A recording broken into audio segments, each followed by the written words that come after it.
Hey everyone, welcome back to FPF First and Goal podcast. I'm your host Quaysie Maule, and usually see Brent that's next to me, but he's having some technical difficulties, so he should be with us shortly. This is going to be the last week of the regular season before playoffs. So there's a lot of things to talk about, a lot of things to kind of cover, and a lot of things to kind of explain. So we're going to kind of just go right into it and start with tier five. So tier five, we have 13 teams. Five teams are not making playoffs.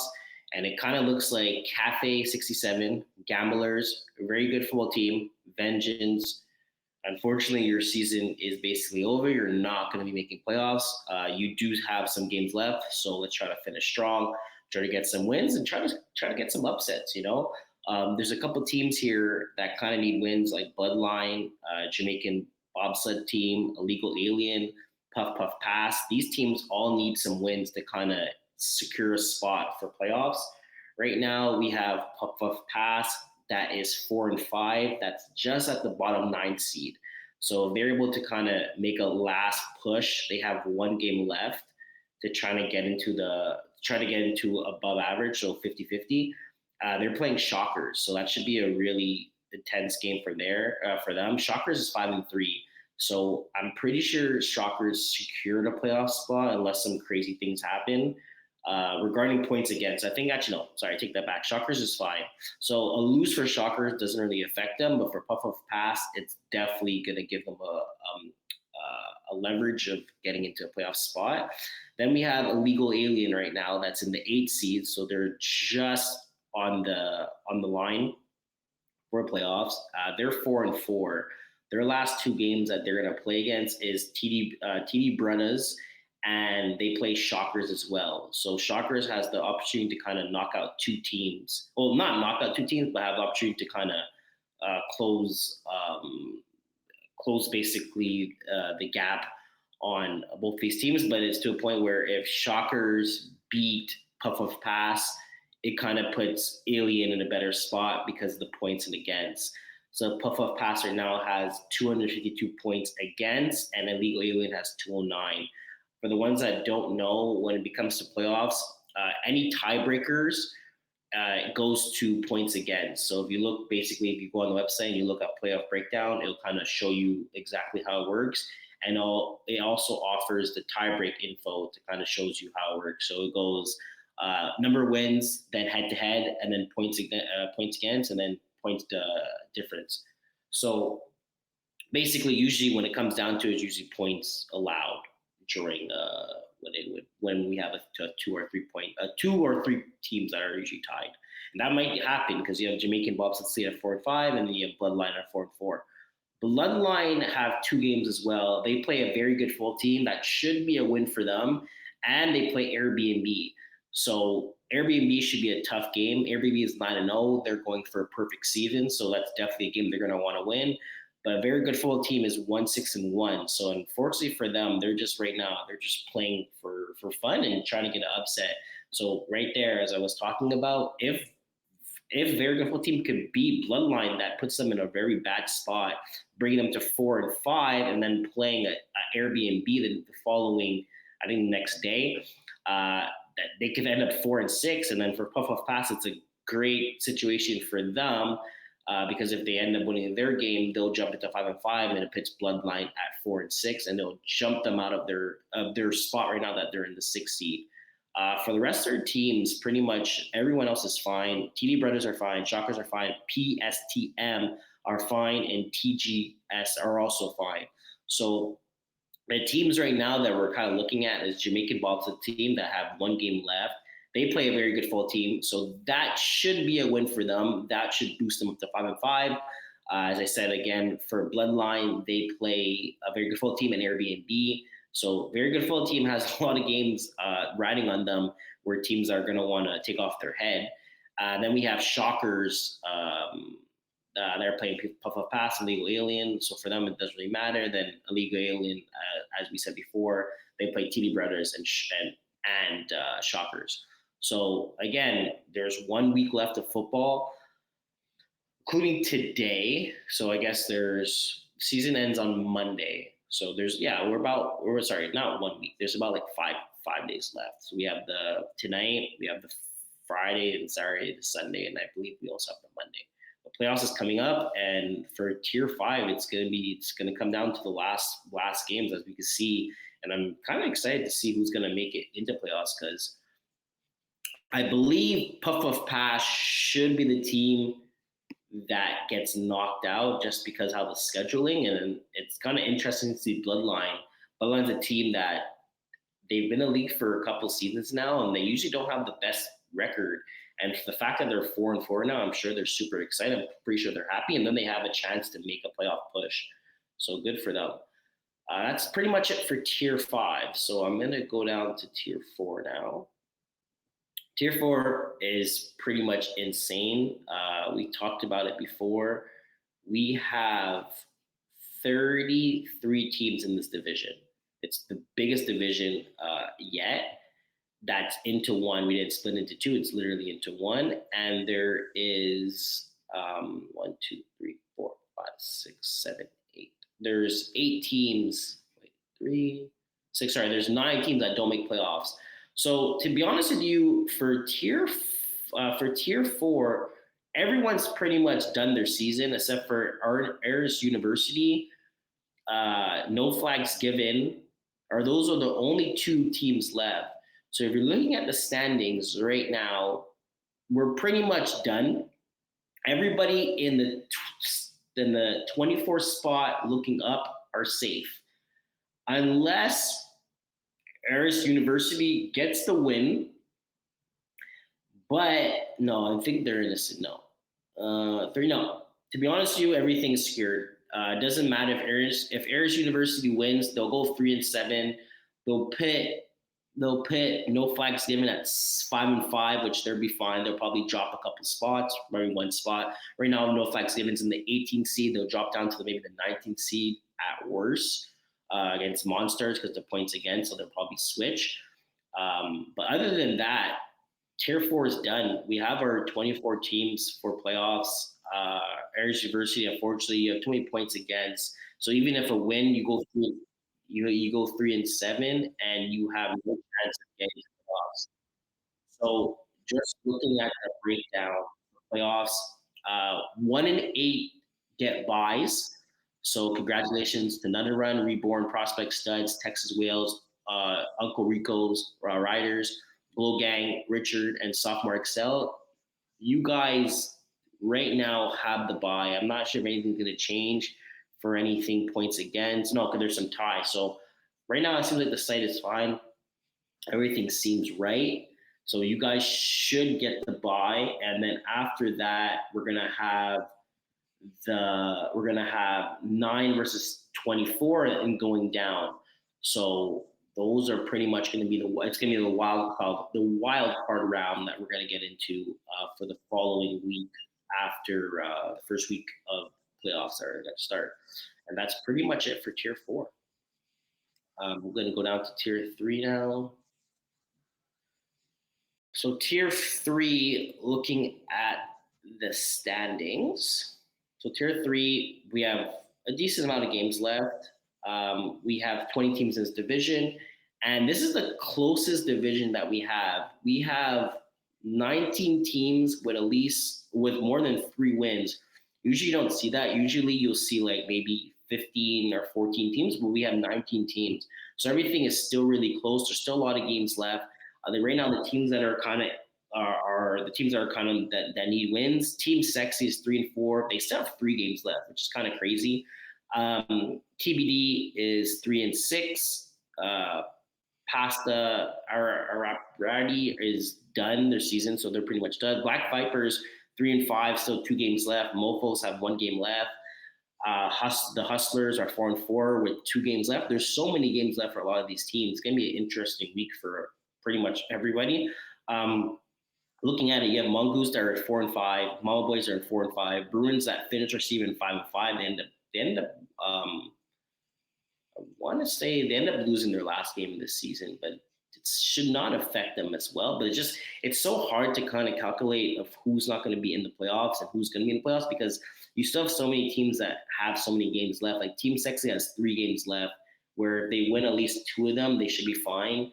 They actually have they have 3 games left, but 1 game is not in the system. So I don't know exactly what's happening there. We're gonna have to find out. But they have BB. They're playing Beer Belly Bray, and they play Les Gros Lavar. So those are 2 games where it's winnable. Beer Belly Bray is 5-4, and Les Gros Lavar is 6-3. So it's winnable games. It's gonna be hard for them to win, but to the point where it's win and get in and lose and kind of get out. If they lose the next 2 games, they're definitely going to be out of playoffs. So that's pretty much it has to be winnable games, or at least one of them. If they can win at least 1 game, they can have a good chance to make a playoff push to get into that 12th seed right now. Mongoose, Mama Boys, they're 4-5. Mongoose plays Jugger Bomb, so that's going to be a very hard game for them. Jugger Bomb right now is 7-2, looking at the top seed. If they end up winning that game, I believe they secure a number 1 seed spot. Mama Boys is 4-5. They play Black Vipers, so that should be a very interesting game for them. Black Vipers is 3-5. Unfortunately for Black Vipers, fortunately for Black Vipers, they still have 2 games left. So if they win that game, they go 4-5, and they have 1 game left. Unfortunately, I can't see what. So they play. Yeah. So they play Team Sex. They play Team Sexy tonight, and they play Mama Boys. So those are 2 big games for Black Vipers that's coming up tonight in Laval, and then on Saturday in Brossard. So that's gonna be pretty interesting. The teams. Old Pats too. Old Pats is 3-5-1. So they have that lucky tie, which is an extra point. So if Old Pats could win their next game versus Penetrators, that's going to be a huge game for them because that could be a playoff push for them as well, as they'll go 4-5-1. So a lot of interesting things that could happen in the next few days. Just looking at the schedule, we still have a decent amount of games left. Snowdown GJ versus When Diesel doesn't really matter. Team Sexy versus BBB, that's going to be a big game. Mutation versus Hustler, big game. Black Vipers, Small Boys. Team Sexy, they goes of our. All these games are going to matter. Pretty much, I think out of the one, there's 1 game tonight, Black Vipers Team Sexy, which is going to matter a lot. And then we have 10 games that are going to be left after. Out of the 10 games, I believe about 7 of them is going to be a playoff situation where you win, you're in, you lose, and you're kind of out. So it's going to be very interesting for Tier 3 coming down to it. If I have to say the most game that's going to be like the most looked at, it's going to be any games between Mama Boys, Mongoose, the Hustlers, Old Pats, Team Sexy. It's a lot of games to kind of say, but those are the 5 teams that are kind of trying to make that last push to kind of get in. As I said, you win and you're in, and you lose and you're out. Team Sexy can win out. I mean, they could finish 6-4. Old Pats could finish 4-5-1. They're going to need Mongoose and Mama Boys both to at least lose 1 game, and the Hustlers also could win out, being 6-4. So that's pretty much it for Tier 3.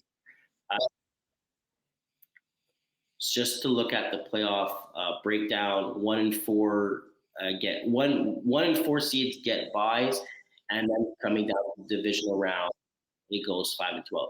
So I believe Brent is joining us right now. So Brent, I'm at Tier 3 right now. I just kind of broke down the playoffs, most of the situations. So welcome, and we're gonna jump to Tier 2 now.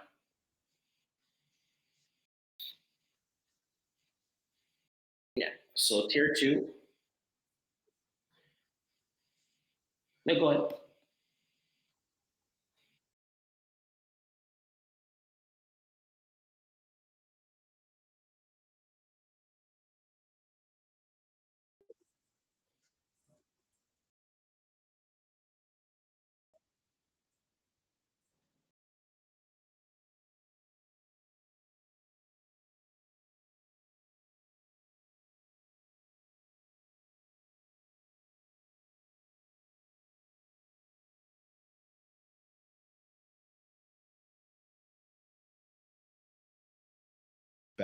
back back on November 3rd, right? So it was a 51-48 win for Flag Slayer Corp. an upset, obviously, over Idaho UW, who I believe right now they're in first place in Tier 2. So they have a rematch this coming Saturday. In the game that I saw, I think we talked about it briefly last week. Like Idaho UW just couldn't stop anything deep ball. Why? Ryan Cruz, quarterback for FlagPlus Corp, he loves to test out that deep ball. So it's going to be interesting to see if they made any adjustments. I know the game came last play of the game pretty much. Ryan Cruz actually collided with Colomb over the middle. It was a pass from Brady. They were calling for PI. Idaho UW were calling for PI. It was a bang play. Karuf just got there as the ball got there. Great game. I'm hoping for this coming Saturday because it was an offensive shootout between those two teams. Something to also look at right now. We're pretty much for Tier 2 playoffs is pretty much completed. Sorry, we have the teams that are all the teams just said so pretty much they're all set. It's just a matter of who's going to be first. For the seeding. So Mongoose is going to get eliminated. Unfortunately for them, it's kind of crazy. You go, you have a great season in the winter, and then you end up going 2-7. So hopefully they could bounce back for next season. But you know what? So let me tell you. Sorry. So I did the Mongoose game on Monday night against Utah. It wasn't the regular Mongoose squad. It was a ton of subs. Hold on, I'm going to tell you right now. Rocco Cristiano was throwing for Mongoose, and it was a totally different team. At that point, totally when they were 2-6. Even if they won out the next two games, they still couldn't make playoffs. Yeah, that's exactly. I'm just saying I was making a joke with my buddy Hakeem, who's on that team, because they had Rob White, he came to sub. Again, also Rocco Cristiano. So Alex Zavlitsky, he actually played the game. I score kept it. I couldn't put him on the roster because he had already played for Campi Boutin. So I was telling Ben. So Ben told me. So Guillaume Belanger did not play in the game. His stats actually belong to Alex, but it was just like a completely different team. And I was telling Hakeem, if you guys roll with these, obviously it's going to be Nick Schaefer as a quarterback. But if you guys have some of these other cats coming in, like even McRaw, Jean-Marie played, like everyone was balling. The defense looked good. The offense looked good. I wrote an article about 2 weeks ago about making possible trades. I'm like, maybe you could trade Nick Schaefer for Phil Cutler. I don't know if you could trade maybe Nick Schaefer for like Rocco Cristiano. Might be a solid move there for. I'm just joking, of course, but it could be a solid move for Mongoose. Big turnaround for them. But kind of looking at the playoffs right now. So like the playoff standings. So we kind of said that one team's not making playoffs, or just me, Mongoose. From what I heard, KGP and Le Verge Full end up having a tie for KGP's last game of the season. So they're finishing 4-5-1. So I believe they should get at least, unless Flag Slayer Corp wins one of their next two games. They play Idaho and they play Mongoose. They probably play Mongoose. I think Mongoose pretty much, unless their last game of the season, they're probably going to find subs. It'll depends on the situation of where they're playing. They play Sunday, I think, at 3. That's a horrible time to play at in foul. So I'm assuming they're going to find some subs, or maybe they'll have a forfeit there, one or the other. So I think Flag Slayer Corp is going to get that head advantage, and then they Verge 4 is going to be finishing for. They also have 2 games left too. They have 1 game left. They're playing Idaho UW. Yeah. Idaho has already secured their spot. Even if they win them, they lose the next 2. Actually, no. Flag Flares. No. They already have a tie. The best they can do is 5-4-1. Yeah, that's it. So Idaho UW, they've already solidified this place, regardless of what happens. The other, if they lose, maybe not. Depends on the tiebreak for Campi Boutin, but no matter what, they have the head-to-head against Campi Boutin. Okay, so Idaho UW has the head-to-head. So from what it looks like, Idaho will get the first, Campi Boutin will get the second. So those are 2 buys. The first 2 teams get first-round buys. Yeah. And then we're looking at, from what I believe, it's going to look like it's either going to be 3, 6, 4, 5. Yeah, I want to say it's going to be Le Verge Full versus KGP, and then we're going to have Hard 8 versus Flag Slayer Corp. That's what I think it's going to look like. It's kind of harder to say because you don't know who's going to show up for the last couple games left. Like Idaho has a game on Saturday at 9 p.m. versus FlagPlus Corp, where the game is pretty much pointless. We're looking at stat-wise. Maybe some guys are kind of looking for some rewards, so they're going to want to be there, try to get their stats up, pat their stats. FlagPlus Corp again versus Mongoose. That's going to be at 3 p.m. in Laval. I feel like Mongoose either going to get subs, or they might forfeit that game, or ask FlagPlus Corp to just here, we'll give you guys the win. There's no reason for us to be playing. And then Idaho plays Le Verge Flow again in Chateauguay at 9 p.m., where both of these games won't matter at all unless they're playing for stats. So if guys don't really want to travel to Chateauguay for no exactly reason, or it's to a point where like, why have you been playing this? What's the risk of getting hurt? We have playoffs coming up. It's kind of interesting to see who's going to be there and who's not going to be there. I think the only thing is, like, I understand 100% what you're saying. I think the only thing possibly what we may get guys. I know for Mango, some guys say, hey, listen, we paid our money, even though we're not in the playoffs. We want to play that 10th game. I know there's a couple guys saying that even last week that are on that team, so they'll show up. Also, don't forget, some guys might not have the 5 games needed, right, for the postseason. It's very true. Look over the roster to see, but I hope it's not a forfeit, because we hate to see that happen, obviously. But yeah, you could be right. There could be one, but hopefully that's not the case. 100%. Let's go to tier 1. Cool. Sure. Tier 1. So standings for tier 1. I got to watch Child Please versus Royal Lemure, and Child Please pretty much lost the game in the last play. It was to a point where they ended up scoring. They gave Royal, I think they had like 33 seconds. First play incomplete. Jesse Dupree, the quarterback for Royal, ended up, I think it was 2 incompletes, and it's midfield to get a first down, and then he sent one of his receivers on. I think it looked like a post corner in. Very weird route. Ended up being wide open. Throws the ball to him. Gets the first down. So there's like 20 seconds left. There's not that much time left going down to it. And then it was not. I was on the middle field scorekeeping, so I was kind of looking at the last last seconds. And then he throws ends up he throws a dart to Anthony Lapointe, his snapper, like right in the middle of the field, and they end up scoring a touchdown. They go up by 3. They go for 2 for kind of like no reason. Then Willpower gets the ball back with maybe 15 seconds. First play is incomplete. They do like a double. First play is completed. They do like a double quarterback option. And then second play, throws the ball to Joey Natero, ends up getting a couple 15 yards. And then the last play ends up being incomplete, and they end up losing that game. They end up dropping it, where pretty much they were 33 seconds away from winning that game, which would have helped them a lot, because that would have brought them to 2-7, tying with Easy W right now.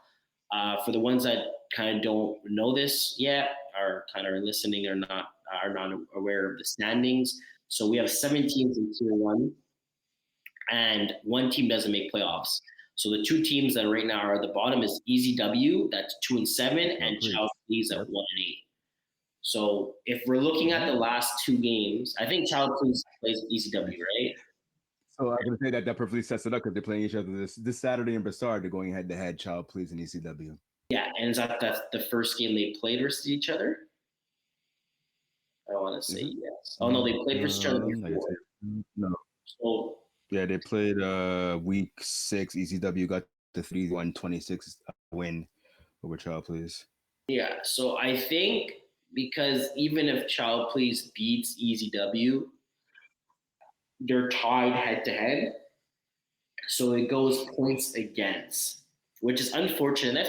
I think they should change that. I think to a point where if you have head to head versus each other, I think it should be whoever wins by more points in that meeting. That's how it is everywhere else. Yeah. Tackle anywhere else. It's I think 100%. It should be that. So if we beat you by 5, you have to beat us by 6, and you should knock us out in that situation. Yeah, that's exactly how it should be. That's just it's logical. Yeah. Are you a college football fan? Yeah. It reminds me of Miami beating Notre Dame. early this season. The top 12 that came out last night, somehow Notre Dame's above Miami. Yeah, the And rank, doesn't no, make the any sense. It ranking. means that Don't get me started with college it's ranking. That ridiculous. shit doesn't make any sense. It's like it's also like None, also none. it's to a point where like, oh, okay, we're ranked 12 and we're playing a non-seeded team, and the non-seeded team is favorite against us. Like, how are they? Like, Yeah, how does that make sense? We're ranked 12 in the country, and we're playing a red because we're playing at your location. Whatever, you're favored to beat us. Doesn't mean why we rank 12 then.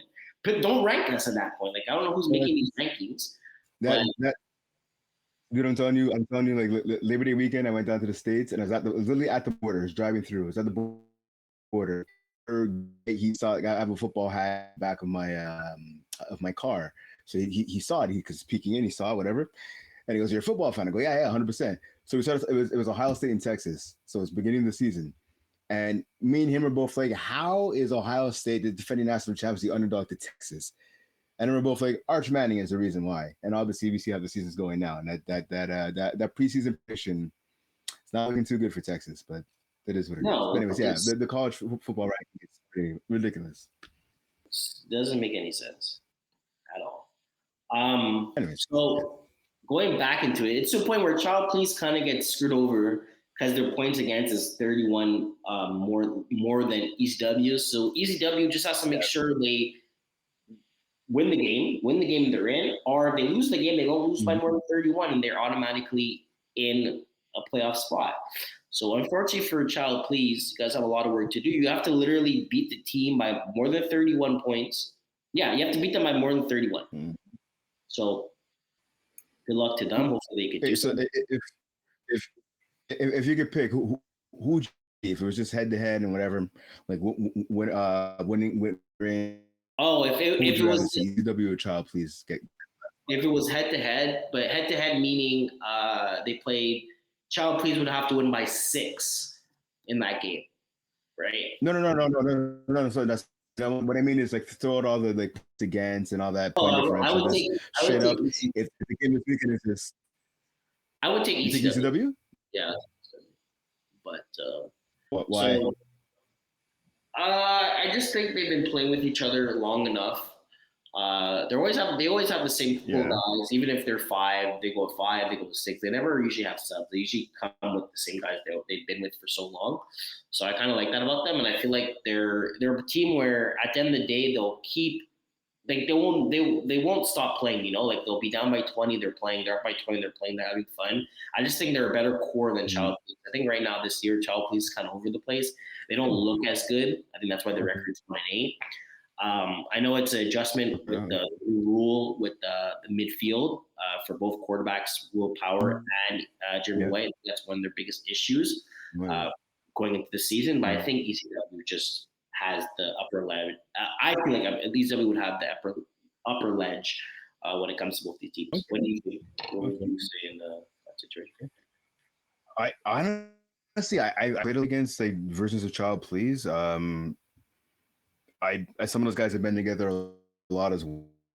Andre and Will, Maximilian Sidori, the snapper. I think Child Please is a deeper team. I think from top to bottom they have a deeper roster. ECW, you're right. They have been playing together for a while, guys. Jean Christophe, JC Furlan, and Blake. I just think that they're top heavy ECW. I'd rather face ECW than face Child Please, just because I think if you could find a way to cancel out some of what their top players are doing by having your top players kind of do the same, it's some of those secondary players where you might have the advantage going against ECW. Okay. Just to kind of finish tier 1 and kind of finish the breakdown for playoffs. As we said, 1 and 2 seeds get buys, so I believe that's going to go to that's going to go to Braves and Infantry.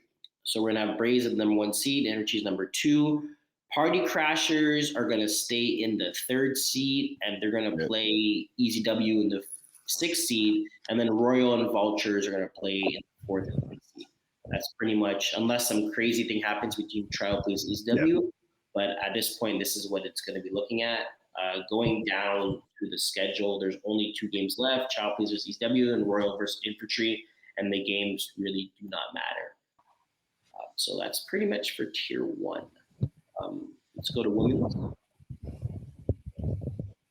Women's is done too. There's games left either. So, yeah, women's is done. Women's is done. Yeah, women's is done. So kind of to something to kind of talk about is women's 1.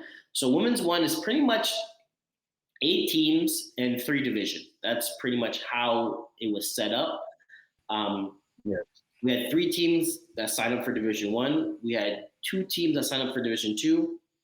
And we had 3 teams sign up for Division 3. Unfortunately, when it comes to women's division in the fall, a lot of the teams that we usually get in this league play university ball, so we don't have that many teams that sign up, and there's less teams in it. So they kind of just merge everyone together to try to get as much games as possible. And the fact that they're not repetitive on the same team.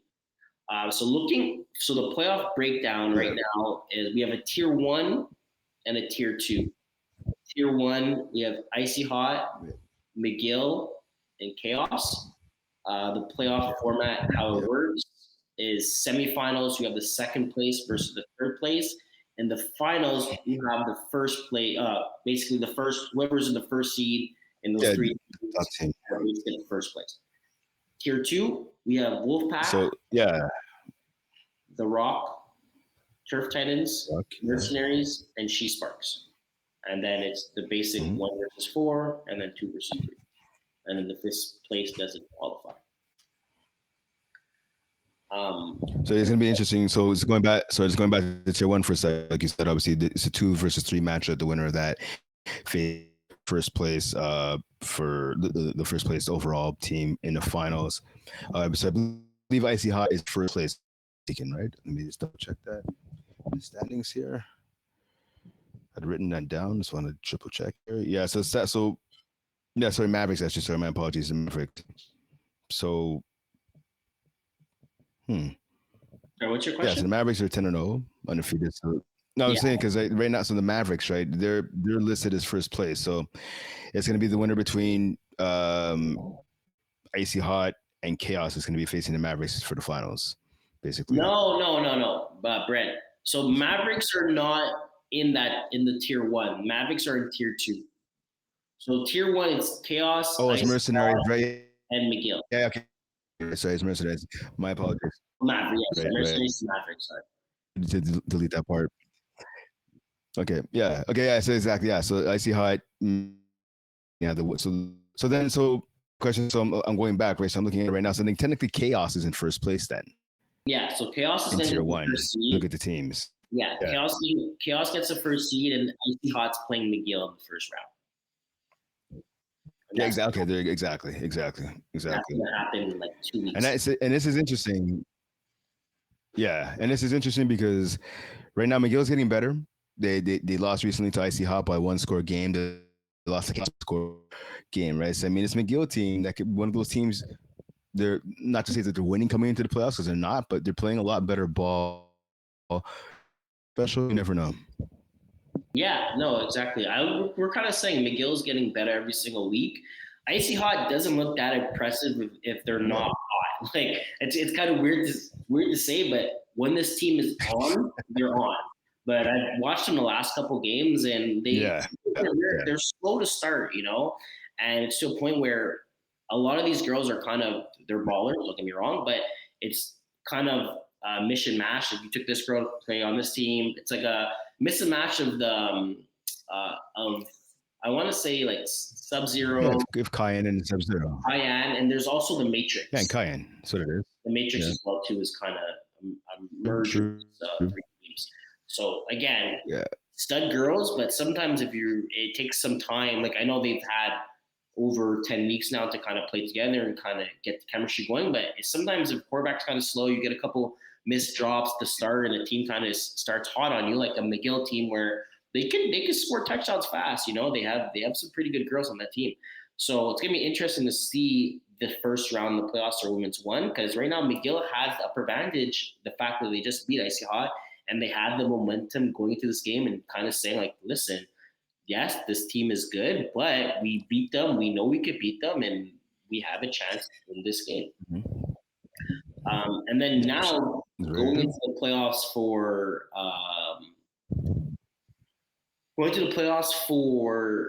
tier 2. So She Sparks gets eliminated because they're 2-8, Yep. and they have 337 points against. So that's the issue right now for She Sparks. So She Sparks is going to get eliminated. Mavericks are going to get the number 1 seed. Number 2 seed is going to go to Wolfpack. And then number 3 is going to go to Turf Titans. Number 4 is going to go to the Rock. So then we're going to have Mavericks versus the Rock, and then we're going to have Turf Titans versus first round of playoffs. And so for tier 2. I like that because so you have the Rock, right? Again, a veteran squad for the most part. It's a bunch of ladies, a bunch of girls who've been in this league for a long time on various co-ed teams and obviously in different women's divisions.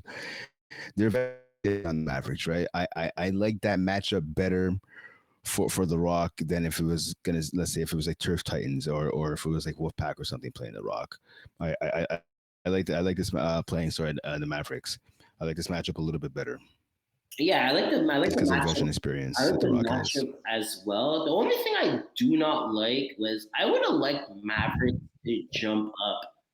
It's different topic, but I would have liked Mavericks to jump. It's 100%. They should be 100%. Unfortunately, it's kind of unfair. You and me both. But it would have been nice to see them jump up to tier 1 and then kind of play like the best team they probably would have a chance against is McGill. I think Icy Hot and Chaos, I think they would kind of be a bit too much for them. Matchup wise, I think Mavericks would match up better a bit against McGill. I still think it'll be difficult for the Mavericks, but it's also a shit situation where you tell, okay, Mavericks, you guys are the best team in your division, but you've played, no offense to the rest of the teams, but you've played under. But they played all the tier 2 teams. Yeah. They played all the tier 2 teams. I they would actually maybe give Chaos and see Hot and Chaos to beat them, but give them a run for the money. Yeah, for sure. They're 10-0, right? The Mavericks are 10-0 and like points against. They've allowed 76 points against. There's no reason why they should be in the tier 2 playoffs. No reason whatsoever. They should have been bumped to tier 1. If not at the halfway point of the season, definitely not for the postseason. Because let's be honest, no disrespect to any of the other teams, and I'm happy if I'm proved wrong. So please prove me wrong, ladies. But I don't expect the Mavericks to lose a championship. Right? Like I expect them to easily breeze all the way through to a championship. Great for them. Not taking anything away from the players. It's not their fault. I just think they should have been put up. You know how they have like soccer when a team gets not regulated. Ali Reza, help me out. You're a soccer fan, no? Not regulated. Is it regulated? No. When they in soccer, when you get pushed out to a lower league. What's the word I'm looking for here? I should know this. It's the one sport I don't do. Okay, but we go here. Soccer pretty much. Anyways, whatever. Yeah. Anyways, match or mercenaries, whatever you want to call them, they should be bumped up. They're the competition. It is what it is. But I think what should have happened is that Mavericks should have had Icy Hot, our McGill, our Chaos in their schedule. So it's to a point where schedule. 100%. Yes. Season, I think they should have had at least one of them, one of the top teams.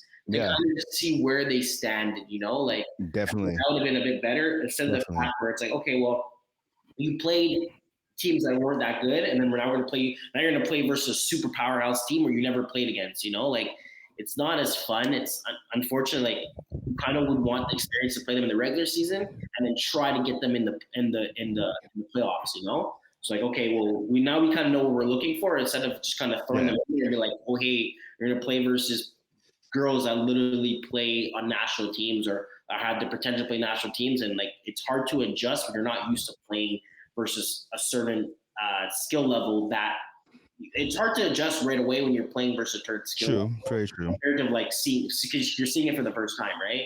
Seeing a certain offense, seeing a certain defense. It's like, there's only so much you can prepare for something. So that's the only thing I would have to say is if they played a Mavericks or Chaos or Mavericks or I'm sorry, if they played Ice Water or Chaos, at least one of these teams in the schedule, and let's say they lost like 50-0 or whatever, 30-0, we could like, okay, you know what? Let's not bring them up. Now we don't know, but it's also a point where if they do play them, let's just say we made it saying, okay, Mavericks, you're gonna go up. Mavericks are going to go up because you're 10-0, and then they play versus McGill and they lose 40-0, and everyone's like, oh well, for sure they're going to lose 40-0. Well, we didn't know. They didn't play them in the regular season, so it's kind of hard to compare for that. I hear you. So is the Brewers we get a team to a lower division soccer because they're not as good. Anyways, should be the opposite for several points. Again, I just think you want to make the finals or playoffs in general. You want to make it more fun, competitive. Teams better than the rest. Push them up. Mm-hmm.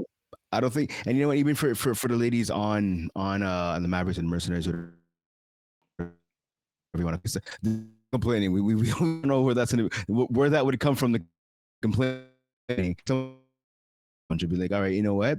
We've had an easy time. Let's push ourselves. Let's get better, and this is how you would do it. Yeah. Anyways, it's food for thought. So I think that's it for Women's 1. Let's go to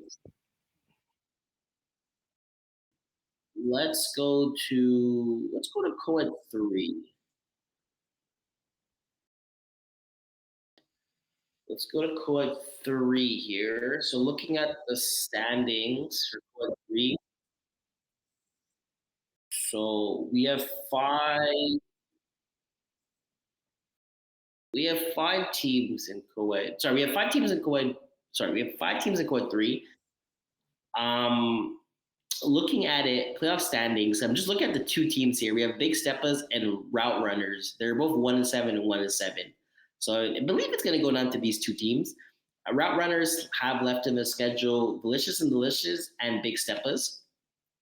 And Big Steppas have Incredibles and Route Runners. So I think they lose the Incredible games and then they play Route Runners. And then I think Big Steppas lose versus Delicious and then they play Route Runners. So technically, it's going to come down to who's going to be who the last game of the season. So November 23rd at 5 p.m. in Laval should be a big game with both of these teams because I believe the winner of these teams are going to make playoffs.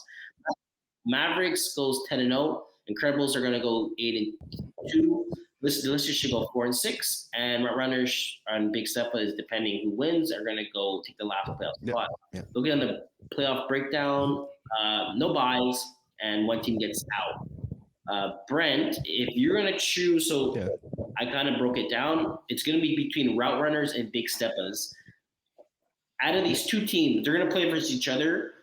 Who do you think is going to win this game to make that last playoff push to get the 4th seed? Ooh, that's a question. I've seen the Big Steppers once or twice. As Route Runners, I've seen them multiple times. Who better defense, pretty much, I think is going to be able to get in. So who can make the most stops? That's going to be, I think, the key to the showdown. You know what? I'm gonna say Big Steppers. Actually, I just have a hunch. I have a feeling. I'm gonna say Big Steppers. I could be wrong, but it's just that's what I'm feeling. I was looking at this matchup before we went to air, and I was like, okay. I was leaning. I was like kind of wobbling back and forth. Okay, I'm gonna get off the fence here. Big Steppers. Big Steppas. What about you? Yeah, I saw Route Runners play. I did not like it. Actually, no, I'm lying. That's a lie. Sorry, I didn't see Route Runners play. Who did I see play? Was it Route Runners? Maybe they didn't have their quarterback. There's a team I saw play, and I was like, what's going on here? No, I saw Route Runners play. Maybe they didn't have their quarterback. Look at their picture right now. No, never mind. It was them. No, it's Big Steppers. Route Runners. They have some stuff to talk about. Their offense. It's not bad. It's just some adjustments they need to do. I think Big Steppers, even though they don't score as much points, I think their defense is going to be able to hold. If they have a good rush, they're definitely going to need a good rush. I believe the quarterback on Big Ben route runners is Gabriel Janito. He's rushed for 423 yards, so he loves to use his legs. He's passed for 616. He's a runner. Every second play, this guy's running. So if they get a good Big Steppers could get a good rusher on him, it's going to be a long day for them. But I think Big Steppers should make an adjustment and they should win that game, and they should secure that fourth speed spot to make playoffs. I'm just saying. So I'm looking at it also like who comes in like playing the better ball right now. I mean, neither team really. They both lost a bunch in a row, but route runners they've lost. I believe it's 7 straight versus Big Steppers have only lost 3 straight. So I'm gonna pick Big Steppers. I also think Big Steppers. I mean, both teams have lengthy rosters. It's better app Big Steppers as well, which is why I think again with their defense they'll be able to make opponents. Okay. Go tier 2. Oh, sorry, Core 2. Sorry, Core 2. Yeah, Core 2. No worries. Core 2. We're looking at standings. Okay, so still a lot of games left here. Core 2. Yeah. Everyone makes playoffs here, so again, nothing crazy. Looking at the playoff breakdown, no buys either. So, how it's gonna break down? We have Tea Party in 1. 1 to 8, 2 7. Yeah. So 1 8 for how playoffs work: 1 versus 8, 2 versus 7, 3 versus 6, 4 versus 5. If we're looking at it right now, I believe Tea Party is gonna get the 1 seed. Double Dip, I guess Double Dip is playing. No, Tea Party is playing Mixology or Mix Collage. Well, Tea Party has first wrapped up because Tea Party has first wrapped up because the team. You look at second and third in the standings, right? Double Dip and Mixology, they're both 4 points behind with only 1 game left to play. Both of them. No, so the Tea Party has first lockdown for the second seed. Really, I want to know if it's going to be Double Dip or Mix. Mixology, yes. Yeah. So look at it. Double Dip is playing. So interesting. But Mixology beat them head to head. So it's against the argument again. But Mixology beat them like 42-20 back in like week 6. So they actually blew out Double Dip, which in my opinion should matter more than points against on defense. So now Michael Scott's Tots are taking on Double Dip on Saturday. Yeah. Well, it's only going to matter. The tiebreak is only going to matter if Kamikaze could win the next 2 or win the 1 or whatever. So maybe like a 3-way tie, 6-3, 6-3, 6-3. And then if that happens, 7-3, 6-4, 6-4, 6-4. And if that happens, Kamikaze probably will jump up because they have the less points against. Kamikaze ends their season with no helmets and Michael Scott Tots. So those are 2 teams that they could technically win both of those games. So it's going to be interesting. If I had to choose, I would say Tea Party 1. I'm going to give Double Dip 2, Mixology. Really? Yeah, I'm going to give Double Dip 2. I don't think Tea Party. I think Double Dip beats Michael Scott Tots, and I think Tea Party is still going to beat. Yeah. I think Tea Party is going to play. They play tonight. I don't see Tea Party not playing with a roster. They're gonna I think all their players just love to play flag. So I think they beat Mix Lodge. If they have a good rusher, that's gonna be something they're gonna need. But I think Tea Party wins tonight. They go 9-1. Double Dip beats Michael Scott, so they go 7-3. Mixology would lose, so they go 6-4, and then Kamikaze. Unless Kamikaze could win the next 2 games and jump Double Dip, I think Mix Lodge is going to drop down to the 4th seed, and then no pads on. I don't know. 5-5. I mean, they could do it. I mean, like I said, they could do it. I mean, no pads on how much just balls and Michael Scott's Tots. I mean, they're not pushovers, but I mean, Kamikaze is a better team than most of those teams. I can see that happening. No pads, no helmet is a good team when they have their roster. They almost beat Tea Party this weekend. Yeah, that's true. Again, it's gonna be interesting. Although we're gonna have to see how. I have an eye on that game tonight. Like I want to find out who wins that game tonight, Tea Party and Mixology. Because I mean, Tea Party, slapped them around 53-32 back on the 16th of October, so week 7. Mr. Lodge is a pretty good team. I know we played their game in the finals last year, and they're a team not to be trifled with, if you will. I think Mr. Lodge is going to bounce back, and I'm going to say this. I'm going to call an upset right here. I think Mr. Lodge is going to beat. Okay. Called right here. Okay. Which is why I think Mr. Lodge is going to finish in second. Yeah, well, I have them beating double dip. If they could beat Tea Party, then yeah, they could drop it. They could drop into the second. 100%, they get into the second. Yeah. Unless Kamikaze wins the next 2, because then I think they'll beat them for points against at the end of the day. And well, unless they have it, did they players? Kamikaze play Mixology? No, they did not. Nope. Yeah, they did. They played week 10. They did, yeah. Yeah, so they'll beat them. They'll get the tiebreak. Yeah. Unless double dip. Oh, you're right. Yeah, I missed a lot by 4. You're right. We can have a 3-way tie, 7-3, 7-3, and 7-3 as well too. So that's also something that could happen. Looking down to the rest of the looking down to the rest of the teams or the rest of the schedule. So we have 2 games today. Tea Party versus Mixed Lodge. We have Shakira's versus Flagzilla. And then going into week 12, so this is going to be on Saturday and Sunday, we have Kamikaze versus No Pads or Helmets. That should be a very good game. Michael Scott Tots versus Double Dip, and Kamikaze versus Michael Scott Tots. So Michael Scott Tots pretty much playing a back-to-back on Saturday and Sunday, and they're pretty much just playing to try to jump up Flagzilla in the standings. At the very worst, they lose. They drop the next 2. They finish 2-8, and they'll probably play again, as you said, Mixology, Double Dip, or Kamikaze as a first round. Kira's is playing Tea Party no matter what, unless they, they're gonna play. Shakira's gonna play. Yeah, Shakira's gonna play Tea Party no matter what. Shakira's locked in. Yeah, they're locked into that spot. So that's a great job for Tea Party. That should be technically a first round win, unless some crazy thing happens. So it's a good thing to kind of get that first seed, because you do get probably the easiest matchup going into 100%. And this is why the regular season matters. 100%. Yeah, and in this case, it's when you get the number 1 seed, you get to play the bottom of the barrel. It's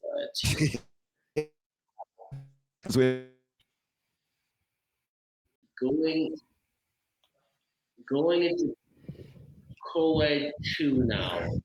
Co-Ed 1. Co-Ed 1 is pretty much crazy. Again, 5 teams, 1 team doesn't make playoffs. Right now, Les Touk pretty much secured the first round. Well, they secured a playoff spot. Lego My Flag also secures a playoff spot. Fit Squad, Kiss My End Zone, and The Merge. These are the 3 teams right now that are fighting for a playoff spot. Fit Squad is 4-6. The best thing that happened is that Fit Squad needs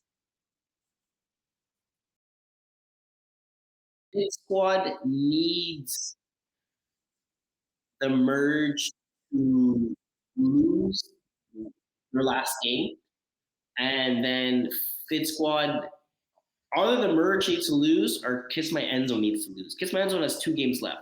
They play The Merge, which if they beat The Merge, Kiss My End Zone gets into playoffs. And they also put Fit Squad in playoffs. So Kiss My End Zone can basically get them inside playoffs and themselves in the playoffs. If for some reason Kiss My End Zone loses that game, then they have to beat Lego My Flag to get themselves into playoffs. If they lose versus The Merge and Lego My Flag, Kiss My End Zone gets eliminated out of playoffs because they'll have too much points against, and unfortunately they'll both finish 4-6, Kiss My End Zone and Fit Squad, but Kiss My End Zone should have over about 350 points against, and Fit Squad, depending on, let me see. Fit Squad play Kiss My End Zone, Fit Squad beat them no. They need, Fit Squad beat Kiss My End Zone twice. So Kiss My End Zone needs to win the next 2 games. If they don't win the next 2 games, they either get eliminated, because they'll go 4-6, and Fit Squad will end up knocking them out. So pretty much the merge wins, they're in. Kiss My End Zone wins, they're in. If Kiss My End Zone beats the merge, then Fit Squad and Kiss My End Zone are in. So we're looking at a lot of scenarios that are going to happen here. It's going to be week 12, Saturday, November 22nd. Kiss My End versus the merge pretty much is going to secure to see what's going to happen. Again, Kiss My End Zone loses this game, the merge gets in, and then if Kiss My End Zone loses versus Lego My Flag, Fit Squad gets in. So a lot of back and forth, it's a bit complicated, but pretty much you win, you're in, basically. Merge wins, you're in. Kiss My End Zone wins, you're in. Kiss My End Zone beats the merge, and Fit Squad gets in. So a lot of that going on. The Lego My Flag, to be honest, if they lose, they'll just drop down to number 2 seed. They'll finish 5-5. And they'll end up playing, they'll be finishing third. So and how playoffs work, 1 versus 4, 2 versus 3, and one team gets eliminated. Mm-hmm. And that's pretty much it for women, for Quad 2. Quad 1. It's Quad 1. So you want to do 5v5 intermediate? Yeah. All right, cool. Let's go intermediate first, I guess. Yeah, so 5 teams in here, obviously. So we've been saying all season. So for the playoffs, so basically 4 teams out of the 5 qualify for the playoffs. So right now, looking at the standings, we have Griffin Nation right now in last. So their season is done. They have 1 game left, but they have 2 points. They're not going to qualify because Green Monster, who is the 4th and final seed, has 8 points. So this is interesting though. So now we have that 1 versus 4, 2 versus 3 setup. So Blue Dry against Green Monster. So Blue Dry, looking at the top of the standings, they have 14 points. Backfield penetration here, which is one of the biggest rivals, is arguably the biggest rivalry in 5v5 right now.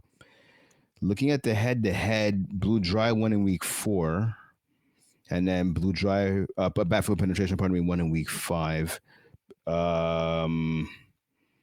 And they have not played. They did play another game, week 11. So actually, this past Sunday, backfield penetration won 18-12. So backfield penetration finishes off their season against the Pack is Back tonight. Actually, it's going to happen at 9:15 tonight in Laval. If backfield penetration, I believe, if they end up winning this game again against Pack is Back, I think backfield penetration overtakes Blue Dry for first place, if I'm not mistaken. Nope. Because they would have the head-to-head and the points against on defense because they have the best defense. 171 points allowed versus everyone else has at least more than 200. So big game tonight. Yeah. Big game tonight. Big game tonight. Exactly. 100%. Conversely, though, for Pack is Back, right? They're 2 points behind backfield penetration. So I'm just trying to see right now. The Pack is Back. They beat backfield penetration. Yeah, so last Sunday. If they beat them tonight, they'll jump them. This is huge. Yeah, so they'll go from 3 to 2, 3rd to 2nd. This is a huge game tonight. But at the end, yeah, exactly. But nothing really changes for them because if they jump them, right, they'll still play them first round. Yeah, that's true. Yeah, that is true. So the point is, it's like, really rather play them or would you rather play Blue Dry? Because let's say they lose, backfield takes first, Blue Dry takes second, Pack is Back takes third, Green Monster takes fourth. Green Monster versus backfield, Blue Dry versus Pack is Back. Or if backfield wants to play backfield, if Pack is Back wants to play backfield, they beat them and they'll play them again first round. So it all depends. Yeah. I'm assuming that you're going to play versus backfield since you already beat them.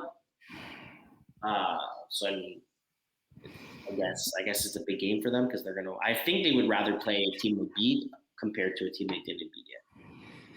Yeah, no, 100%. I mean, if I'm picking, backfield penetration again, they probably have the best team top to bottom in terms of athletes in that. And Blue Dry, like their offense with Fejuno and like guys like Ivan Desjardins and the crew, they've been together for a long time, so that chemistry's there. Pack is Back, a bit of a newer team, a lot of veterans on the team, but like in terms of the amount of time they've been playing together, I'd rather face backfield penetration for the sole reason that if you can get them off their game, if you can get them chirping and talking and not focusing just on playing ball, you can beat them. 100% you can beat them. They're phenomenal when they're on their game and not chirping at players or chirping at the refs. Like they're arguably the best team in this division, and someone say hands down the best team in this division. But if you can get in their heads, if you can get Berra to throw some bad passes and get his confidence shooken a little bit, they're an easy team to beat. Well, but you have to do all that stuff. That's exactly what you need to do for them to get off their game like that. So there's one game tonight, right? That's the game Packers back versus backfield. Yep. And the last game is Green Monster versus Griffin Nation, where if Green Monster wins, doesn't change much unless I think you said it before. Yeah, because right now they have 8 points. I mean, can they catch the Packers back? I'm looking at it right here. They beat them twice. Yeah, but that's it. Well, they technically can. So if Pack is back loses versus backfield, and Green Monster wins, Pack is back, drops down to the 4th seed. 4, exactly. And they play Blue Dry. So these games are huge. These games are huge. So I think it's to a point of, it's weird. It's kind of weird to say, but they're either playing, Pack is back to either playing Blue Dry or backfield. I mean, it's to a point if they lose, they play. It's like if Pack is back loses, they play Blue Dry, and then Green Monster plays backfield. And then if Pack is back wins, they play backfield, and then So that's pretty much it for. It's interesting stuff. Interesting couple of days. Very interesting. So again, after tonight, we're gonna have a better seeing in front of basically be able to see. Yeah. We'll know who's playing who and who's qualified, who hasn't. Mm-hmm. Let's go to competitive. Yeah, competitive. Yep. So I got 5 teams here as well. So obviously the 5th team doesn't make the playoffs. So it's same thing, 1 through 4. So right now you have Braves in first, Montreal Magic part of me in second, KGP, and then Raw Dogs in 3rd and 4th respectively. So looking. So right now, KGP is done. So they played their 10 games already. So right now, again, they're in 3rd place with 8 points. They're 4 points, up on the Raw Dogs. So it's looking to see right now, Raw Dogs and KGP. I don't think Raw Dogs can catch them. Just want to double check. KGP beat them in week 3, and KGP beat them in week 5 as well. And then Raw Dogs beat them in week 11. So yeah, this past Monday night, actually, I was in I was there. It wasn't on my field, but I saw it. I was on the field next to me. Raw Dogs beat them. Yeah, they'll have the tiebreak head-to-head against them. So 2-1. So no matter what, KGP stays in the 3rd seed. Montreal Braves should secure the 1st seed. They play Has-Been. Yeah. So Braves should finish first. Montreal second. Yeah. Montreal Magic second. KGP 3rd. Raw Dogs tonight are playing Montreal Magic. If Raw Dogs to win tonight, they should secure the. Did Raw Dogs play Has-Beens yet? Yeah. No, they're playing them on Sunday. They play them on Sunday. They play them in the season. Yeah. So if Raw Dogs can win tonight, they secure the 4th seed. If they lose tonight, they need to make sure Has-Beens don't win versus Braves. Because if Has-Beens beat them week 10, it doesn't matter because the points against is going to be too high. Exactly. The Raw Dogs win tonight, they're officially in. If they lose, they have to make sure Has-Beens lose versus Braves. And then for some reason, if Has-Beens wins that game, then Raw Dogs have to make sure they don't lose versus Has-Beens for the last week because then Has-Beens not done. So there could be something wrong because this game between the Has-Beens and the Braves was supposed to have been played already. That was supposed to be this past Sunday. On the website, it says it was played on the 16th of November, which was just past Sunday. Okay. Right. So, yeah. Well, by next week we'll have this all straightened out. But I'm going to assume that the Braves won that game. If it did happen, if it hasn't, then even better. But we'll see. But yeah, I'm going to assume the same thing. Yeah. And then looking at it, Raw Dogs versus Magics are playing tonight. Should be interesting to see who's going to show up there. And then Has-Beens plays Raw Dogs on Sunday. Looking at the playoffs, it should be pretty interesting. Kind of just looking at it. So we're gonna have Braves versus Raw Dogs. We're gonna have Montreal Magic versus KGP, most likely. Interesting matchups. Usually Raw Dogs play really well versus the Braves. They knocked them out, I think, 2 seasons ago in the winter, where Raw Dogs eliminated the Braves, and then FlagPlus won the first 5v5 FPF championship. So Right. that's kind of good. That's kind of interesting to kind of see that Raw Dogs they've been playing pretty good when they play the Braves. So at this point, playoffs, anything can happen. So I think both matchups should be pretty good with both these teams. No, but I believe so. I mean, listen, this is the best. This is the best of 5v5, right? And so, well, has been. This is not really a veteran team, but they've been a bunch of guys who play ball, some tackle, some not. But all the other teams have been together for a long time, hence why you see a lot of scoring in that and some playmakers on defense. A lot of teams have been in big games, right? So, I mean, I think whatever the matchups are going to be when they're finalized after this Sunday, like I'm expecting some really good competitive playoffs here. Do people want to assume that the Braves are just going to win it all because it's the Braves? I mean, you can make that bet, but I think Montreal Magic definitely is going to have something to say about that. The Raw Dogs will for sure have something to say about that as well, right? Like I think it's going to be really, really competitive. I'm really excited. I'm really excited to see what's going to happen for the 5v5 competitive playoffs. No, it should be good. So that's pretty much. I believe we did every division. Am I crazy? Yep. Yeah, everybody's done. So we're gonna go to our segment on our sit bench trade for this week. Isn't it start bench cut trade? Yeah, start bench cut trade. Start bench. It's your segment. Sorry. So that's our segment. This week. This week we had this week is kind of QB edition. So we picked 4 quarterbacks that are kind of getting their name out. They've been playing for a bit. Some have been playing for a bit, some of them not. The quarterbacks are Simon Descheny, Tyler Bianchi, Felix Journo Lajoie, and Adam Maloff. So those are the 4 quarterbacks. Maloff? I think it's Felix Guerin. Hold on, I have his name right here. Sorry, Felix Guerin Lajoie. Yeah. And Adam Malinoff. Yeah. So those are the 4 teams. Sorry guys, I'm horrible at pronouncing names. Not gonna like that forever. So those are the 4 teams that we have. 4 I players. guess I'll go first to kind of take it out. So again, start, bench, cut, trade. So I'm starting Simon Descheny. Okay, yeah. All right.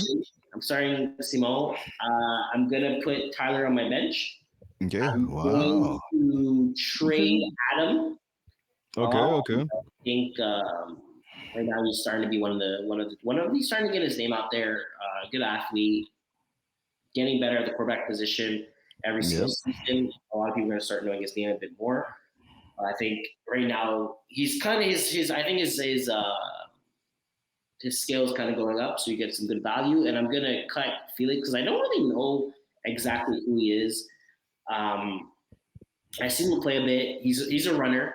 The only thing I don't like about running quarterbacks is when you're against a good rusher, a lot of your game becomes gets eliminated 100%. Yeah, it gets canceled out for sure. You're so used to using your legs. So if you're not able to use your legs, you get into a lot of situations where it doesn't benefit you, and then you start going all over the place. So that's the only reason why I'm cutting.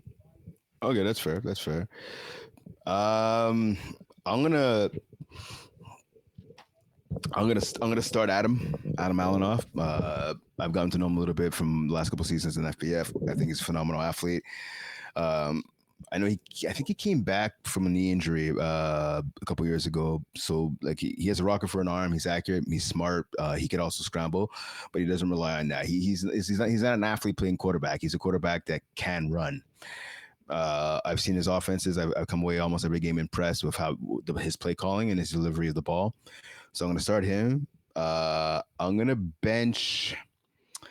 I've seen Tyler Bianchi play a lot of games here in FPF. I'm a fan. I think he is a good quarterback. The chemistry he has with a lot of receivers, like my guy Curtis Ryan, who I've had in our draft before, and some other players on the team. He's good. I think with Tyler Bianchi, though, I think I'm going to bench him. I think he would be the second. I think he's actually the third best quarterback, but I'm gonna get to my explanation in a second. So Tyler, he'd be my first guy off the bench, have him come onto the field, 100%. Felix Guérin-Lajoie, same thing. I'm guilty as well. I haven't seen him play that much. I was looking at his stats before. 40 touchdowns is great. He has no rushing stats. That's fine, but he has 10 INTs. 10 INTs is big for me. So I'm gonna, unfortunately for Felix. I've seen him play here and there. He's talented. Don't get me wrong. He is talented, and he's a guy I think just gonna get better and better. I think for now though, I would cut him on my team. And I'm gonna obviously that means although it's 40 TD passes and 10 INTs in only 8 games. So I expect the touchdowns to rise with him, but I also expect maybe the INTs to rise a little bit as well. And then finally, with Simo, a guy who actually he just beat me in the playoffs in the spring season. I played against him a million times at Jagerbomb. I respect him in his game. I would trade him. He's a veteran quarterback. A lot of teams he'd be an upgrade for a lot of teams in FPF, whether it's division tier 3, tier 4, maybe even tier 2. You can make that argument. So I would trade him and get some draft picks, kind of like a Sam Darnold thing, where okay, I'll trade you a starter. You need a starter for your team. Like the Vikings actually probably need him right now, and I'll take back some players or some draft picks. Yeah, well, he'll definitely give you good value again. He's been in the league for a while. Yeah. He knows what he's doing. He's literally a vet. Those are the quarterbacks where you see them like, we need a quarterback, someone to just do their job and make sure everyone does their job.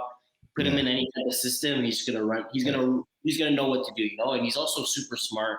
I remember we played him in Division 2 during the playoffs, and he's the one that called the game-winning play that ended up Will Power. Well, it was Will Power that threw, but he called the game-winning play, and it worked perfectly. Double drag, made someone jump down, and played perfect. So he knows what he's doing. And again, he's been in the game for a while.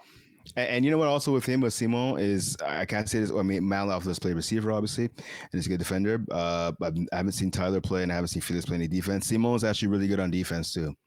He plays. He's on child plays a lot with Will Power. He'll play receiver. He make big catches. He can play defense.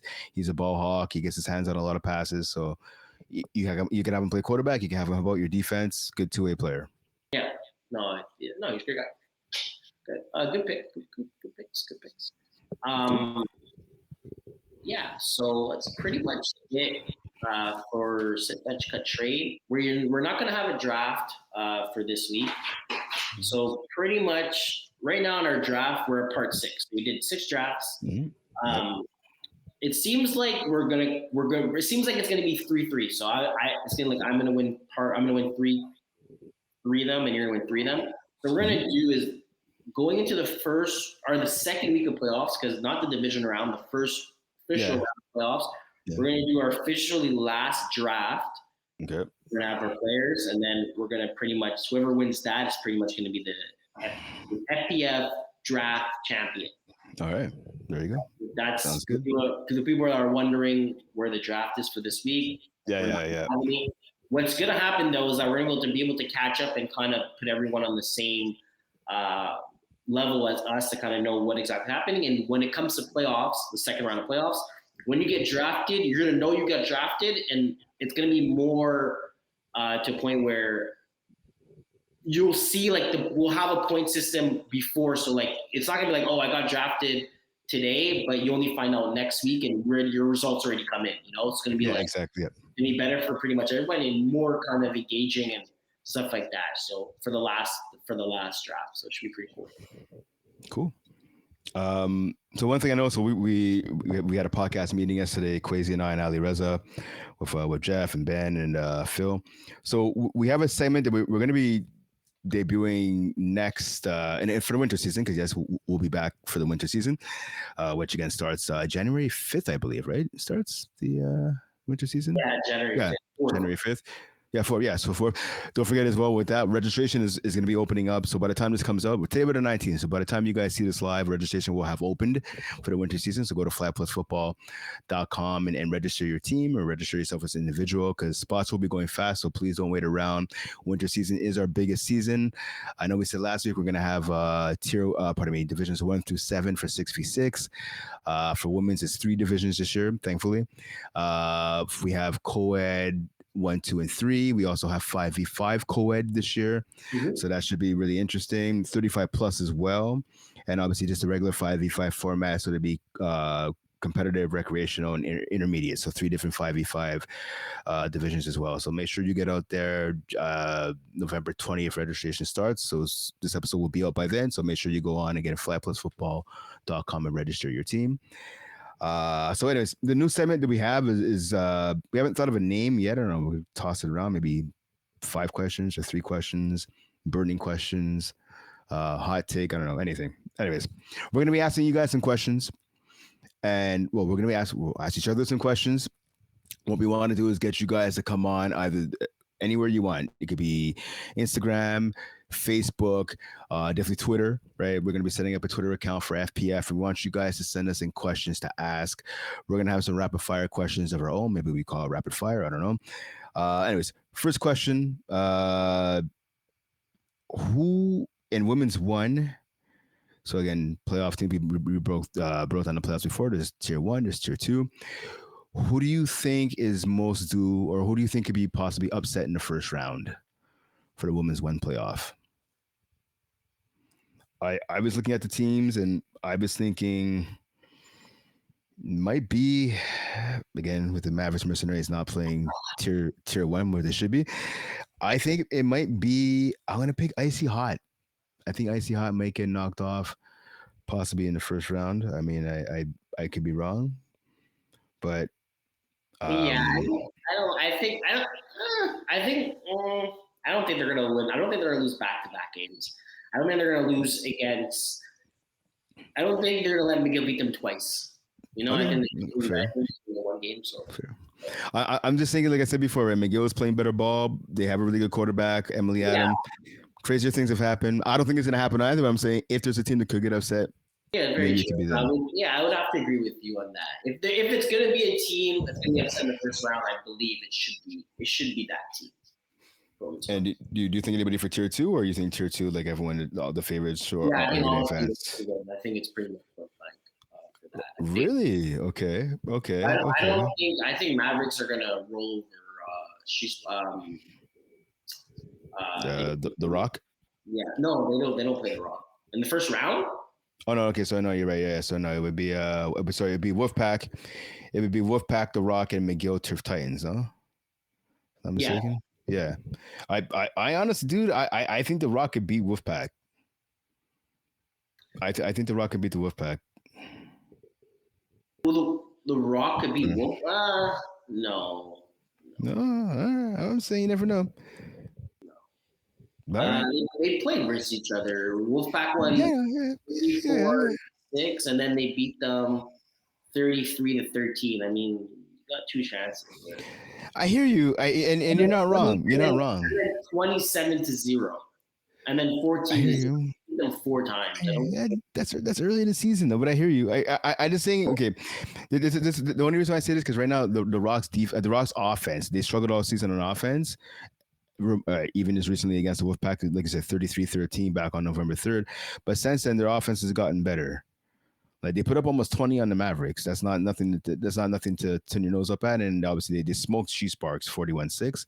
That's not saying much. I just think the Rock should be coming in with a bit of confidence into the postseason. No, for sure, especially for the team that they have. I just don't. I think the Wolfpack is just a bit more. I don't want to say skilled, but I think they're just a bit better. Like it's to a point where there's only so much you could do for you to beat a team. I just don't think the Rock has it. No, that's fair. That's fair. That's what I feel. All right, no, that's fair. That's fair. Again, we're gonna see what happens pretty soon, right? With all these teams. Another question I have is, so looking at tier 2, out of the quarterbacks, right? Obviously, it's a quarterback-driven league as football is as a whole. So Marc-Andre Rees, Brady O'Hannison, Phil Cutler, Jeff Rosenblatt, Jules Regenball, Ryan Caruth. Well, I'm not going to say Nick Schaefer because he's not going to qualify for the playoffs. Out of the guys that I just mentioned, which quarterback do you trust the most when playoff time starts for Tier 2? Quarterback do I trust the most for Tier 2? You. I had the rest of throwing some shots. No, I wouldn't do that. I wouldn't. That guy choked so many like games, right?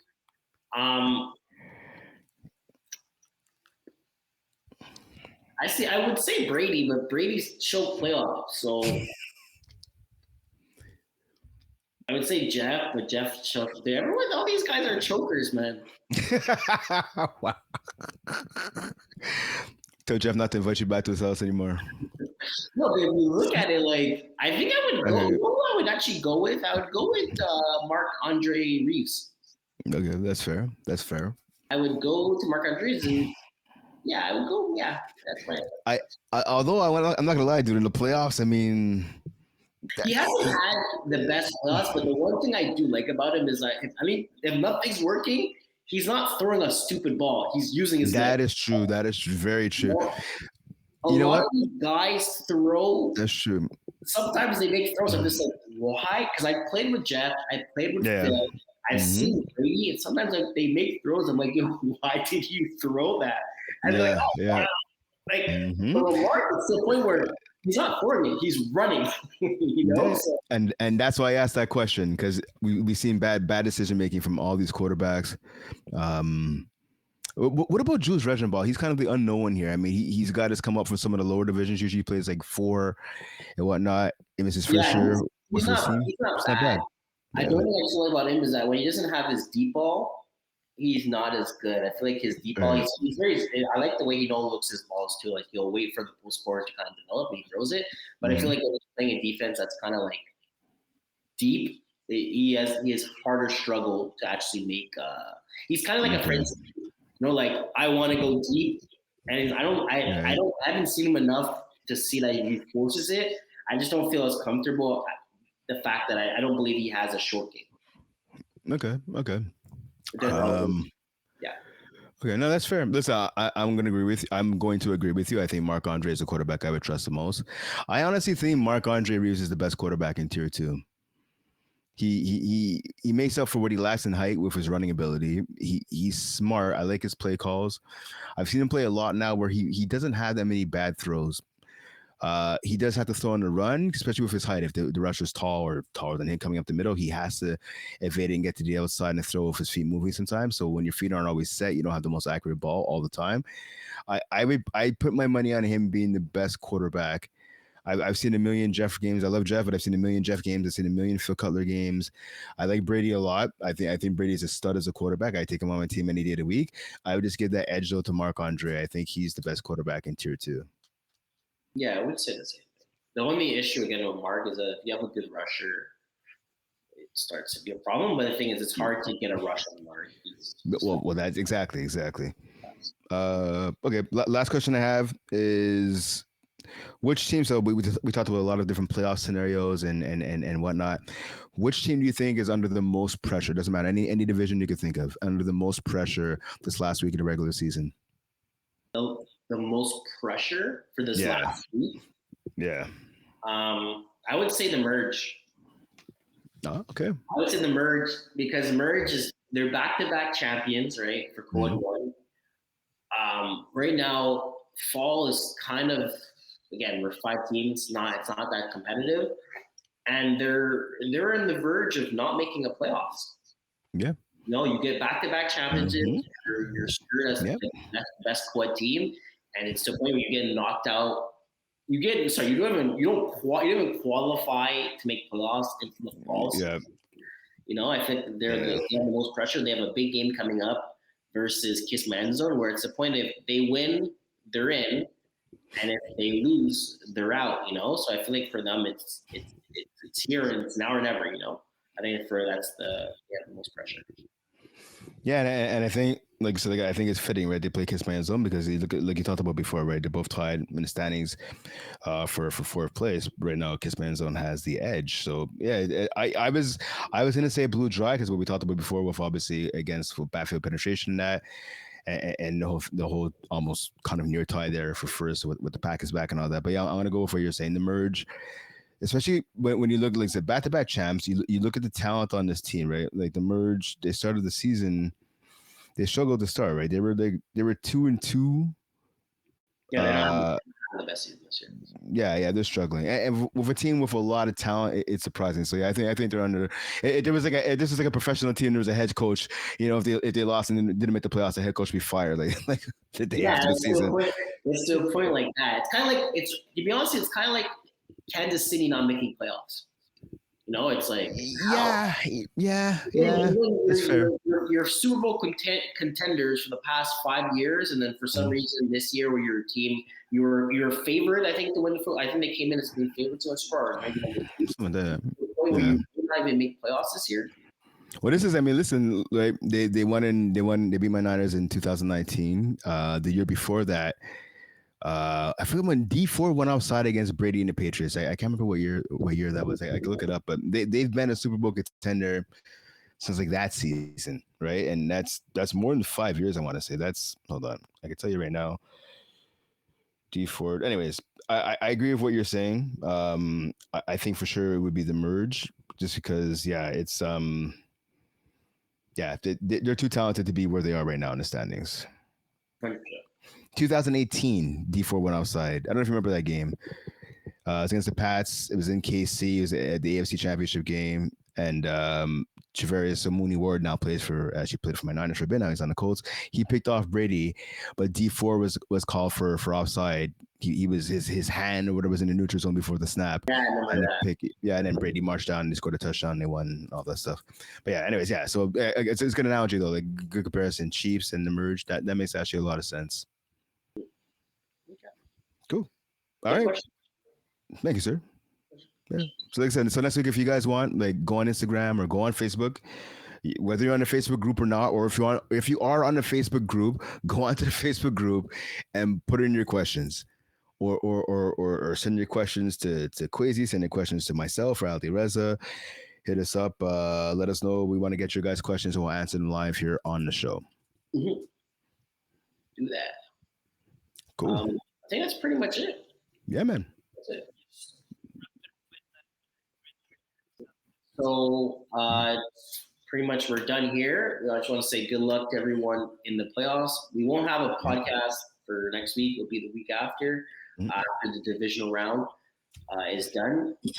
So just remember, guys, for the ones that have a medical note for injuries, let's say for some reason you don't have your 5 games, send that in now. Don't wait the last day. Don't be playing on, let's just say you play, I don't know, November 26 or whatever, first round of playoffs, and then you're side 7 25th.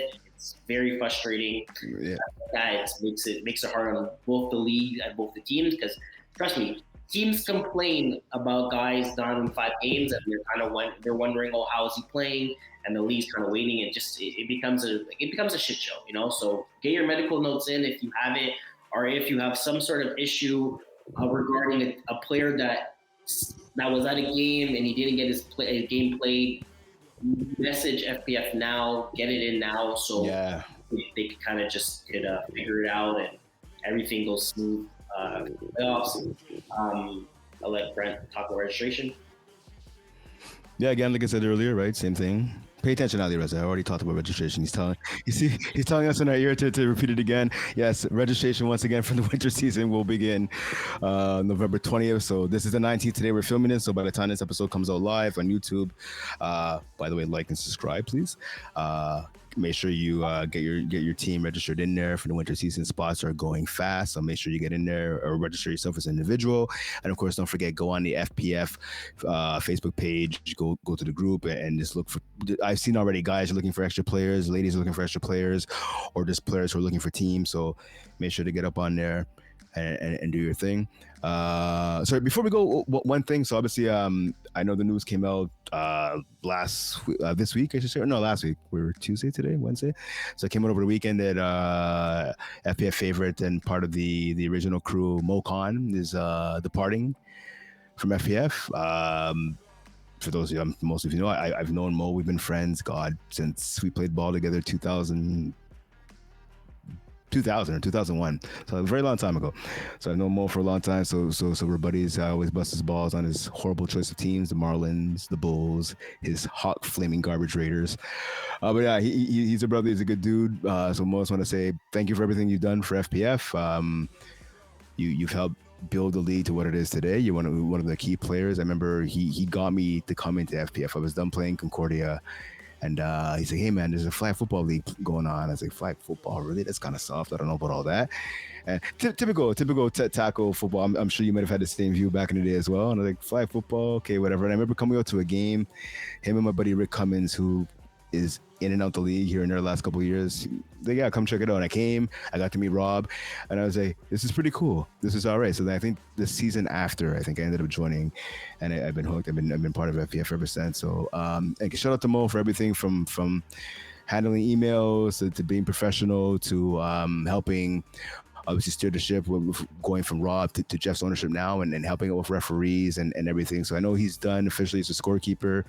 Might see him as a referee down the line. I don't want to have too many spoilers here, but maybe I know Leo's been trying to get him on there as a ref, so maybe we'll see Maule the ref now, as Maule the player has been long retired, and now Maule the scorekeeper and an executive here at FPF has been retired. But again, I just want to say thank you to Maule for everything he does, because he does care a lot about FPF and the players and people that are part of the FPF community. He's helped grow it. So shout out and cheers to Maule. Shout out to Maule. And guys, last thing, ratings are also out too. So people that don't know, ratings are out. So when you register your team, make sure you use 2025. So the ratings are out. Because I know some people don't look at the ratings from the season that don't look at a player's ratings, and from that, because new ratings are out. Yeah, there you go. Yeah, make sure you check those ratings out. Listen, ratings are serious for the guys and for the ladies. Ratings are serious, so make sure. Make sure you fit that cap. Right, the cap numbers will be coming on the 20th as well, right? So make sure you do your due diligence now and try to figure out the cap short already. My apologies, and it'd be great, Ali Reza, if you just stop being scared and just come onto the show yourself, and you can say things over the air too, instead of speaking to our ears all the time. But so you open the mic right now and talk about the cap. Anyways, now I'm playing. But yeah, so the cap ratings are out. So make sure you do the math, and make sure the math is mathing in terms of the ratings and your rosters and where you want to fit your team. Yeah. All right. And then that's it. Good luck to everybody in playoffs again. This should be a fun season. Season. Interesting to see who's actually going to win an FPF championship. Again, it's something that's pretty cool to have. So make sure every game try to make sure every game's not your last until it's the last game. There you go. All right, it's the latest episode of FlagPlus Football's First and Goal podcast. I'm Brent. He's Quaysie. Ali Reza. Thanks for tuning in, and we will see you in 2 weeks. So enjoy the time off, and you can rewatch old episodes next week when we're not here. And those guys are good looking. They know everything. They know football. They know flag. They're awesome. All right. Thank you guys for tuning in. We'll see you next time. Peace.